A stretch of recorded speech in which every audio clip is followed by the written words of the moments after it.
Friends, कैसे आप सभी लोग? आई होप कि आप सभी लोग सही होंगे। फ्रेंड्स, आज हम लोग सीखने वाले हैं कि गैस एजेंसी की बिजनेस कैसे कर सकते हैं, यानी कि गैस एजेंसी की डीलरशिप लेकर हम कितना अर्न कर सकते हैं। फ्रेंड्स, हम लोग जानेंगे कि गैस एजेंसी क्या होता है और गैस एजेंसी कैसे लिया जाता है, गैस एजेंसी से कैसे कमाई की जाती है, गैस एजेंसी में कैसे आवेदन किया जाता है, या फिर गैस एजेंसी के नियम क्या है लेने के। सारी चीजों को एक एक करके हम लोग डिस्कस करेंगे। उससे पहले फ्रेंड्स, हम लोग ये जान लेते हैं कि एक गैस एजेंसी करके हम लोग महीने का कितना अर्न कर सकते हैं। फ्रेंड्स, मैं सबसे पहले अर्निंग क्यों बता रहा हूँ, ताकि जब भी हम किसी चीज को, किसी काम को करते हैं तो हमारा मेन मकसद क्या होता है फ्रेंड्स? पैसे कमाना, पैसे कमाना। तो इसीलिए मैं आपको सबसे पहले अर्निंग बता देता हूँ। फ्रेंड्स, हम इस बिजनेस को करके गैस एजेंसी लेकर महीने का 80 लाख से 1 करोड़ रुपए तक का अर्निंग कर सकते हैं। कैसे कर सकते हैं ये बात मैं कोई हवा में नहीं बातें कर रहा हूँ, मैं आपको पूरी सबूत के साथ और पूरी एविडेंस और कैलकुलेशन के साथ आपको दिखाने वाला हूँ कि आप कैसे कमा सकते हैं। तो फ्रेंड्स, आइए देखते हैं और समझते हैं कि कैसे हम लोग गैस एजेंसी करके, गैस एजेंसी लेकर ओपन करके महीने का लाखों या फिर करोड़ों रुपए अर्निंग कर सकते हैं। आइए देखते हैं। सबसे फ्रेंड्स, पहले हम जानते हैं कि भारत में मौजूद एलपीजी गैस कंपनियां, मतलब भारत में जो मौजूद हैं कुछ एलपीजी गैस कंपनियां, उनके बारे में हम लोग सबसे पहले समझ लेते हैं। भारत में कुछ ऐसी कंपनियां हैं जो एलपीजी गैस एजेंसी का काम करती है। इन्हें लेने के बाद आप करोड़ों रुपए कमा सकते हैं। इन कंपनियों में शामिल है, कह रहा है कि भारत में कुछ ऐसी कंपनियां जिनकी एजेंसी लेने के बाद आप करोड़ों रुपए कमा सकते हैं महीने का, जिनकी कंपनियां करोड़ों रुपए कमा सकते हैं, इन कंपनियों में शामिल है। मतलब इन कंपनियों में शामिल है जिनसे करोड़ों रुपए कमा सकते हैं। भारत में जो कंपनियां हैं वो 3 है। एक नंबर है फ्रेंड्स हमारा एचपी, दूसरा नंबर है इंडियन, तीसरा नंबर है भारत गैस। फ्रेंड्स, आप लोगों ने अक्सर देखा ही होगा कि हम जब भी गैस लाने जाते हैं तो ये 3 कंपनियां अधिकतर हमें दिख जाती है। एक तो इंडियन, दूसरा भारत और तीसरा एचपी गैस। तीनों दिखी जाती है, हमें तीनों दिखी जाती है। ये रहा हमारे तीनों गैस की कंपनी जो भारत में पाई जाती है। आगे देख लेते हैं फ्रेंड्स कि गैस की एजेंसी कैसे लें। गैस की एजेंसी कैसे लें? तो फ्रेंड्स, गैस की एजेंसी लेने के लिए कुछ शर्तें हैं। ऐसा नहीं है कि आपको जो पहुंचे उसी को दे देंगे। झोला झंडी उठाए बोले कि हमें गैस की एजेंसी चाहिए, हमें गैस की एजेंसी चाहिए, सभी को नहीं मिलेगा। कुछ शर्त हैं जिसको आप फॉलो करेंगे तो आपको आसानी से गैस की एजेंसी मिल पाएगा। आइए देखते हैं और समझते हैं फ्रेंड्स। तो सबसे पहले हम लोग ये समझते हैं कि गैस की एजेंसी लेने के लिए सबसे पहली बात क्या होगी? भारत के नागरिक होना आवश्यक है। मतलब आप इंडियन नागरिक होना चाहिए, आप इंडिया के रहने वाले होने चाहिए और आपकी इंडियन सिटीजनशिप होनी चाहिए, तो आपको मिल सकता है, मिलेगा ही मिलेगा। पहली बात होगी। दूसरी बात क्या कह रहा है फ्रेंड्स? गैस एजेंसी में आवेदन के लिए कम से कम 10वीं पास होना आवश्यक है। दूसरी बात यह है कि आपको कम से कम 10 क्लास तक की एजुकेशन लेनी पड़ेगी, क्वालिफिकेशन आपकी 10th क्लास तक की होनी चाहिए। तीसरी बात आती है फ्रेंड्स, पुरुष या स्त्री कोई भी इस एजेंसी को ले सकते हैं, मेल या फिर फीमेल, पुरुष या स्त्री किसी भी व्यक्ति, कोई भी इंसान इसे ले सकता है। चौथी बात आती है, गैस एजेंसी की डीलरशिप लेने के लिए आयु सीमा 21 साल से अधिकतम और 60 साल तक के लोग ही ले सकते हैं। मतलब कि अब चौथी बात आ जाती है कि हमारी एज लिमिट कितनी होनी चाहिए। तो एज लिमिट में 21 साल से लेकर और 60 साल तक के ही लोग गैस की एजेंसी ले सकते हैं। पांचवी बात आती है फ्रेंड्स, गैस एजेंसी लेने वाले व्यक्ति पर किसी प्रकार का क्रिमिनल रिकॉर्ड नहीं होना चाहिए। मतलब कि जो व्यक्ति गैस की एजेंसी लेना चाहता है उस पर किसी प्रकार का क्रिमिनल रिकॉर्ड नहीं होना चाहिए। ऐसा नहीं है कि सरकार ऐसे ही बैठा है किसी गुंडे मवाली को दे देगा। समझ आ रहा है फ्रेंड्स? क्रिमिनल रिकॉर्ड नहीं होना चाहिए। इसके मतलब इनडायरेक्टली गवर्नमेंट ये कह रहा है कि हम गुंडे मवालियों को गैस की एजेंसी नहीं देंगे। चौथी बात हो गई हमारी। पांचवी बात देखते हैं पांचवी नहीं, छठी बात देखते हैं। जो व्यक्ति एजेंसी लेने चाहते हैं उनके परिवार में कोई भी किसी प्रकार के वेल्थ कंपनी में कर्मचारी नहीं होना चाहिए। फ्रेंड्स, छठी बात हमारी कहती है कि जो व्यक्ति एजेंसी लेना चाहते हैं उनके पूरे फैमिली में कोई भी व्यक्ति किसी ऑयल कंपनी में, मतलब तेल की कंपनी में किसी प्रकार के कर्मचारी नहीं होना चाहिए, तभी उनको गैस एजेंसी मिल सकती है। और आगे बढ़ते हैं और देखते हैं फ्रेंड्स क्या कहते हैं। और फ्रेंड्स मान लीजिए 2 नंबर कहता है कि जो व्यक्ति इन्हें प्राप्त करना चाहते हैं उन्हें आवेदन करने से अपने पास गैस का सिलेंडर रखने के लिए एक गोदाम की आवश्यकता होती है। यानी कि कह रहा है कि यदि जो व्यक्ति आवेदन करते हैं, जो कहते हैं कि मुझे गैस की एजेंसी चाहिए, डिमांड करते हैं, उनके पास एक बड़ा सा गोदाम होना चाहिए जिसमें गैस की सिलेंडर रखा जा सके। अक्सर आप लोग देखते होंगे फ्रेंड, जब भी सिलेंडर लाने जाते होंगे तो वहाँ पे बड़े बड़े गोदाम बने होते हैं। क्यों बने होते हैं? ताकि उसमें आते हैं सिलेंडर और सिलेंडर वहाँ पे रखा जाता है। वैसे ही यदि आप भी लेना चाहते हैं तो आपको भी एजेंसी का गोदाम बनाना पड़ेगा। आइए आगे देखते और समझते हैं। एक गोदाम की आवश्यकता होता है। यहाँ तक तो हो गया। अब कह रहा है एलपीजी गैस एजेंसी के लिए ऑनलाइन आवेदन कैसे करें। एलपीजी गैस के लिए हम लोग ऑनलाइन आवेदन कैसे करेंगे? तो फ्रेंड्स इसके लिए क्या हम लोग कर सकते हैं, इससे आवेदन के लिए आपको यह निर्धारित करना होगा कि भारत की 3 बड़ी कंपनियों में से आप कौन सी कंपनी का डीलरशिप लेना चाहते हैं। मतलब कि भारत में तो आपको पता ही है कि बहुत सारी कंपनियां हैं, जिनमें से मुख्य 3 कंपनियां जो काफी फेमस हैं। कौन कौन सा है friends? HP, Bharat gas, Indian gas. तो इसमें से आपको सेलेक्ट करना पड़ेगा कि कौन सी कंपनी का डीलरशिप लेना चाहते हैं। अब हम मान लेते हैं कि आपने किसी एक को सेलेक्ट कर लिया होगा, डीलरशिप लेना चाहते हैं। सभी कंपनियों के द्वारा डीलरशिप लेने के लिए एक विज्ञापन जारी किया जाता है। उसे आप उस कंपनी का ऑफिशियल वेबसाइट पर जाकर देख सकते हैं। फ्रेंड्स, जब भी हम डीलरशिप लेते हैं तो सभी कंपनियों की तरफ से एक विज्ञापन मतलब एडवर्टाइजमेंट जारी किया जाता है, जिसे आप जाकर उनके वेबसाइट पे देख सकते हैं कि कौन सी कंपनी कितने में डीलरशिप देती है। मतलब कि सभी कंपनियों का अपना अपना रेट अलग है। जैसे कोई 15 से 17 लाख में देता है तो कोई 17 से 20 लाख में देता है। तो सभी कंपनियों का रेट अलग है। आप जाकर मतलब देख सकते हैं कि सारी कंपनियों का क्या रेट है अलग अलग वेबसाइट पे। इसके बाद आप निम्न तरीके से ऑनलाइन कर सकते हैं। 1 नंबर, ऑनलाइन आवेदन के लिए आपको जिस कंपनी का डीलरशिप लेना चाहते हैं उसके आधिकारिक वेबसाइट पर जाना पड़ेगा। जिस व्यक्ति का आप 1 नंबर में मान लीजिए कि आपने सेलेक्ट कर लिया कि चलिए मैं भारत गैस का ही, मान लीजिए कि मैं भारत गैस का वो लेना चाहता हूँ, एजेंसी लेना चाहता हूँ। तो आपको सेलेक्ट करने के बाद आपको क्या करना पड़ेगा कि भारत गैस के वेबसाइट पे जाना पड़ेगा। भारत गैस के वेबसाइट पे, ऑफिशियल वेबसाइट पे जाना पड़ेगा। वहां जाने के बाद क्या कह रहा है, भारत गैस के वेबसाइट पे जाना पड़ेगा।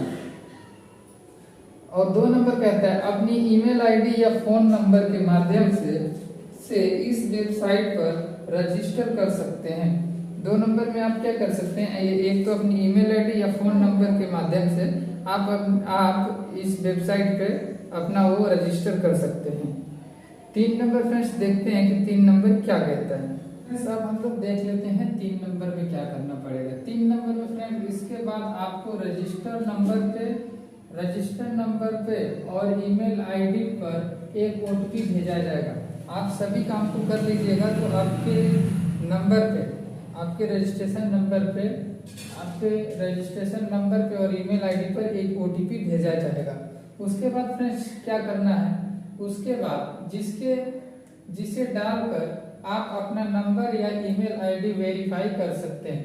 ओटीपी को डालकर आप अपना नंबर या अपना नंबर वेरीफाई कर सकते हैं। 4 नंबर में कहता है फ्रेंड्स वेरीफाई होते ही आपका अकाउंट उस वेबसाइट पर बनकर तैयार हो जाएगा। आप जिस वेबसाइट पे जाकर अपना ईमेल आईडी फोन नंबर डाल रहे हैं वहां डालेंगे तो आपका ये वेबसाइट बनते ही क्या कहते हैं, ये वेबसाइट पर बनकर तैयार हो जाएगा, जिसमें आपको ऑनलाइन आवेदन पत्र प्राप्त हो जाएगा। ये सब करने के बाद आपको ऑनलाइन आवेदन पत्र प्राप्त हो जाएगा। 5 नंबर कह रहा है फ्रेंड्स, आवेदन करते समय इसमें लगने वाले शुल्क भी जमा करना होता है, जो आपको वहीं पर दिए गए लिंक के जरिए आप कर सकते हैं। जब आप आवेदन कीजिएगा फ्रेंड्स तो वहीं पे आपको कुछ शुल्क भी उसका जमा करना होता है। आप वहीं पे बगल में लिंक दिया रहता है, वहां जाकर आप उस राशि को जमा कर सकते हैं। लगने वाले शुल्क भी दिया जाता है, दिए गए लिंक पर आप जाकर जमा कर सकते हैं। आवेदन करते समय आपको कुछ राशि भुगतान करना पड़ता है। ये तो हो गया फ्रेंड्स जिसका ध्यान, परंतु एक बात जिसका आपको ध्यान रखना होगा कि आपने आवेदन करने के बाद आपका आवेदन पत्र एक्सेप्ट हो या रिजेक्ट हो, जमा की गई राशि आपको वापस नहीं होगी। फ्रेंड्स हम लोग जाते हैं, जाकर वेबसाइट पे जब हमें जो कुछ शुल्क मतलब क्या कहते हैं डालना होता है, कुछ पैसे देना पड़ता है आवेदन पत्र के लिए, तो हम लोग जो पैसे देंगे वो पैसा हमारा मतलब एक्सेप्ट हो हमारा पत्र या रिजेक्ट हो, एक्सेप्ट हो तब भी और रिजेक्ट हो तब भी हमें पैसा रिटर्न नहीं आएगा। इस बात का आप लोग ध्यान रखिएगा, रजिस्ट्रेशन करने से पहले नहीं होगा। तो आइए जान लेते हैं कि आवेदन करते समय कितने राशि का भुगतान करना होता है। अब हम लोग समझ लेते हैं फ्रेंड्स कि जब हम लोग आवेदन करते हैं तो वहाँ कितना राशि देना पड़ता है। 1 नंबर फ्रेंड्स, सिटी वाले एरिया में मतलब शहरी क्षेत्रों में ये क्षेत्र के ऊपर डिपेंड करता है। शहरी क्षेत्रों में जनरल कैटेगरी के जो लोग होते हैं, जो जनरल कैटेगरी के लोग हैं, उनको 10,000 रुपए का भुगतान करना पड़ता है आवेदन करते समय। यदि आप जनरल कैटेगरी से हैं और शहर के लोग हैं, शहरी क्षेत्रों में रहते हैं, तो आपको 10,000 रुपए भुगतान करना पड़ेगा। 2 नंबर कहता है यदि ओबीसी कैटेगरी के आप हैं तो आपको 5,000 रुपए की भुगतान करना पड़ेगा। फिर कहता है 3 नंबर एसटी एससी क्षेत्र में आते हैं तो उन्हें 3,000 रुपए का भुगतान करना पड़ेगा। एसटी एससी क्षेत्र में यदि आते हैं तो आपको सिर्फ 3,000 रुपए का भुगतान करना पड़ेगा। 4 नंबर फ्रेंड्स, ग्रामीण वाले मतलब जो लोग गांव से हैं, गांव वाले क्षेत्रों के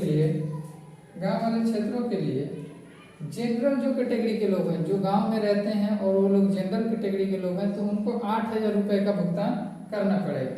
फिर कहता है ओबीसी, यदि गांव से हैं आप ओबीसी हैं तो आपको सिर्फ 4,000 रुपए का भुगतान करना पड़ेगा। फिर एससी एवं एसटी कैटेगरी के हैं, यदि आप एससी एवं एसटी कैटेगरी के हैं तो आपको सिर्फ 2,500 रुपए का भुगतान करना पड़ेगा। यदि आवेदन भरने वाले आवेदनकर्ता का फॉर्म एक्सेप्ट हो जाता है तो उन्हें आवश्यक दस्तावेज जमा करने होते हैं। यदि मान लीजिए कि आपने फॉर्म को भरा, यदि आपका फॉर्म एक्सेप्ट हो जाए कंपनी की ओर से तो आपको कुछ दस्तावेज जमा करना होता है। आइए देखते हैं वो दस्तावेज क्या है।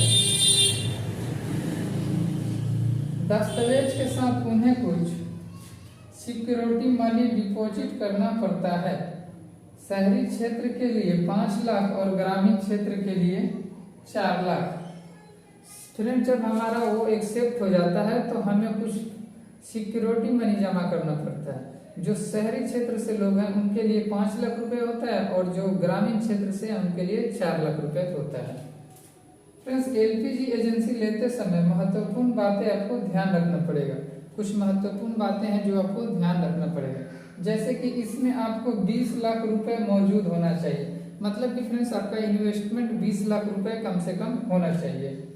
आगे कह रहा है फ्रेंड्स, आप आवेदन भरते समय एक बार उस आवेदन को अच्छे से पढ़ लें। आवेदन भरते समय आप एक बार उस आवेदन को बहुत अच्छे से पढ़ लें ताकि आप उसमें जो दिया गया हो उसको समझ पाए, आप कोई मिस्टेक ना करें। तीसरी बात कहता है फ्रेंड्स, आप चाहे तो ऑनलाइन फॉर्म भरने के बाद उसे सेव कर सकते हैं, लेकिन लास्ट डेट से पहले उसे जमा जरूर करा दें। कहता है तीसरी बात कि यदि आप चाहें तो ऑनलाइन फॉर्म को भर सकते हैं, भर कर उसे सेव कर सकते हैं और लास्ट डेट से पहले आप उसे जमा जरूर करा दें, वरना डेट फेल हो जाता है। 4 नंबर कहता है उस आवेदन पत्र में अपनी फोटो और सिग्नेचर भी लगाने होते हैं। जो आप आवेदन देते हैं उसमें आपकी खुद की फोटो और सिग्नेचर भी लगानी होती है, तो आप ये सारे काम पहले से ही करके रखें। तो फ्रेंड्स अब हम लोगों ने देख लिया कि कैसे मतलब क्या कहते हैं, कैसे हम लोग एलपीजी गैस ले सकते हैं और क्या क्या उसका रूल है नहीं है। अब फ्रेंड्स अब हम लोग आय को समझ लेते हैं। फ्रेंड्स हमारा इनकम कितना होगा। फ्रेंड्स हमारा इनकम यदि हम 20 सिलेंडर भी बेचते हैं तो रोज का 9 से 10,000 रुपए तक का हो जाएगा। आइए समझते हैं कैसे। फ्रेंड्स पूरे दिन में अगर हम 20 सिलेंडर भी बेचते हैं तो हम 9 से 10,000 रुपए इनकम कर लेंगे। आइए समझते हैं कैसे। जैसे फ्रेंड्स देखिए, उनको जो गैस एजेंसी लेते हैं उनको 30 से 40 रुपए लीटर मिल जाता है उनको गैस, और वही चीज को वो लोग मार्केट में 60 से 70 रुपए बेचते हैं। 60 से 70 रुपए बेचा जाता है, यानी कि 40 रुपए खरीद लिए हो, 40 रुपए खरीद लिए और 70 रुपए बेच रहे हैं, तो कितना प्रॉफिट हो गया? 40 10 50 60 70, यानी कि 30 रुपए क्या हो गया फिर? 30 रुपए 1 लीटर का प्रॉफिट हो गया। और मान लेते हैं कि सिलेंडर में 14 लीटर वो रहता है, 14 लीटर रहता है, या फिर 15 लीटर मान लेते हैं, हिसाब करने में सही रहे। 15 लीटर मान 14 लीटर ही मानते हैं। 14 गुना 30 तो 14 14 28 14 42, यानी 420 रुपए हो गए। एक सिलेंडर से वो कितना कमा रहा है? 420 रुपए। पूरे दिन में कितना? यदि 20 सिलेंडर भी बेचता है तो 420 गुना 20, 420 गुना 20, इसको गुना करेंगे तो कितना आ जाएगा? 2 जीरो का 2 जीरो, ये हो जाएगा 2 दूनी 4 4 4 दूनी 8, यानी 8400 रुपए प्रत्येक दिन वह कमा सकता है पर डे उसकी इनकम कितनी हो रही है? 8400 रुपए। मात्र वो सिर्फ कितना बिक्री कर रहा है? 20 सिलेंडर। फ्रेंड्स आप लोगों ने देखा होगा कि सिलेंडर तो 100 500 तक सिलेंडर बिक जाता है। जब एक ट्रक वो मंगा रहा है सिलेंडर तो खत्म होने में देरी लगता है? नहीं होता है, 1 से 2 दिन में बिक जाता है एक गाड़ी का सिलेंडर, 100 200 सिलेंडर। तो सोचिए कि जब 20 सिलेंडर पे वो एक दिन का 8,500 रुपए कमा रहा है, तो 100 सिलेंडर बेचेगा तो कितना कमाएगा? 200 बेचेगा तो कितना कमाएगा? समझ रहे हैं फ्रेंड्स? आई होप कि फ्रेंड्स आप लोग समझ गए होंगे कि इस गैस एजेंसी को लेकर हम लोग कितना महीने का अर्न कर सकते हैं, कैसे ले सकते हैं, किन किन बातों का ध्यान रखना चाहिए, सारी बातें आपको समझ आई होगी। यदि फ्रेंड्स आपको वीडियो पसंद आई हो तो वीडियो को लाइक कीजिए, चैनल को सब्सक्राइब करिए और कमेंट करना बिल्कुल ना भूलें। मिलते हैं नेक्स्ट वीडियो में, तब तक के लिए बाय बाय। ध्यान रखिए खुद का।